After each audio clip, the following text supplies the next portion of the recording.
এভাবেই কিন্তু মরার পরে মৃতদেহ সকলের নিয়ে যাওয়া হয়।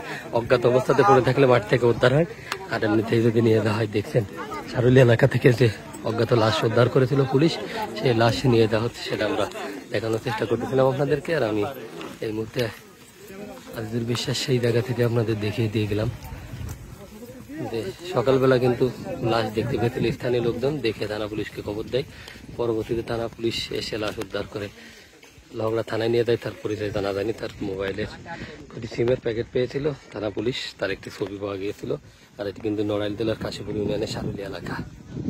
দর্শক, আমি মোহাম্মদ আজিজুল বিশ্বাস, আর আমি জানাতে চাচ্ছি যে নড়াইল জেলার লোহাগড়া উপজেলার কাশীপুর ইউনিয়নের সারুলিয়া রেল লাইনের পাশে পাওয়া লাশের পরিচয় মিলেছে। তার নাম সোহানুর ইসলাম সজীব, তার বাবার নাম মৃত নুরুল ইসলাম বাচ্চু, তার বাড়ি জামালপুর জেলার ডপুলি বাড়ি, তার মাতার নাম সালমা বেগম, এবং সে কিন্তু ঢাকাতে স্ত্রীর সাথে বসবাস করতেন। আমরা কিন্তু সেটা জানতে পেরেছি।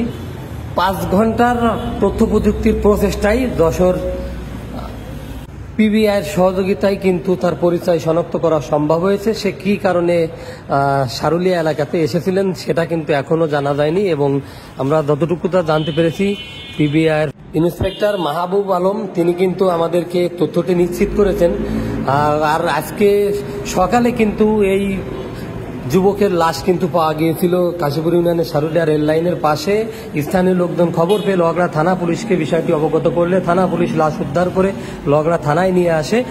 এর পরবর্তীতে কিন্তু তাদের পরিচয় শনাক্তের জন্য তথ্য প্রযুক্তি ব্যবহার করে তার পরিচয় শনাক্ত করেছে। তার পরিবারের সাথে কথা বলা হয়েছে। কথা বলা শেষে এরপরে ময়নাতদন্তের কাজ সেরে তার পরিবারের কাছে লাশ হস্তান্তর করবে বলে জানিয়েছেন পিবিআই কর্মকর্তা।